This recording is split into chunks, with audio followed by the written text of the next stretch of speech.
8, 2, go. Communiqué du Front commun pour le Congo.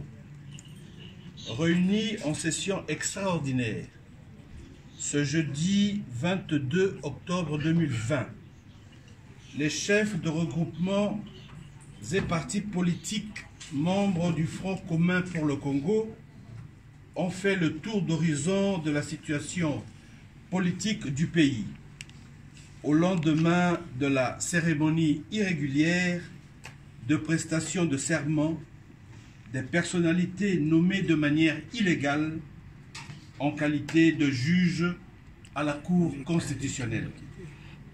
Le FCC constate que le choix délibéré de violer la Constitution a été consommé jusqu'au bout, allant jusqu'à toucher aux symboles et rituels de la République à travers un passage en force qui fera date dans les annales sombres de l'histoire politique du pays à plus d'un titre. Le FCC tient à féliciter tous ces cadres évoluant au sein des institutions pour avoir refusé de cautionner une violation si flagrante de notre loi fondamentale, démontrant par la même occasion qu'il constitue une majorité réelle, vivante, unie, pétrie des principes républicains et disciplinée. Le FCC tient à réaffirmer que sa position sur ce dossier de nomination de nouveaux juges constitutionnels reste inchangée. En effet, la nullité des nominations des 10 juges étant de plein droit conformément à la loi organique pertinente, le FCC ne reconnaît pas ces derniers et ne se sentira lié par aucun acte qu'ils poseront.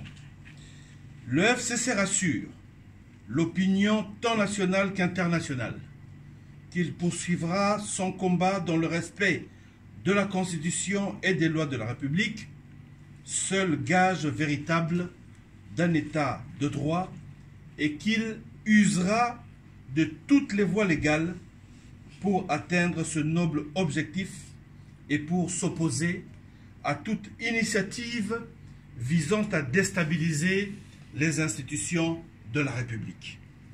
Dans cette optique, ayant librement opté pour une coalition dans l'intérêt du pays, alors qu'il aurait pu choisir la cohabitation, le FCC se dit prêt à assumer ses responsabilités au regard de la confiance que le peuple souverain a investie en lui octroyant la majorité à l'Assemblée nationale d'une part et des prescrits de la Constitution d'autre part.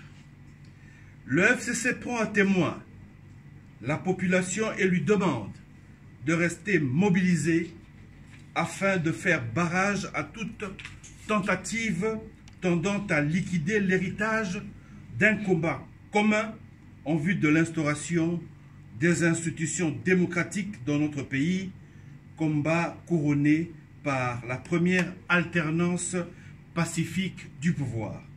Fait à Kinshasa le 22 octobre 2020 pour la conférence de présidents, le rapporteur de séance.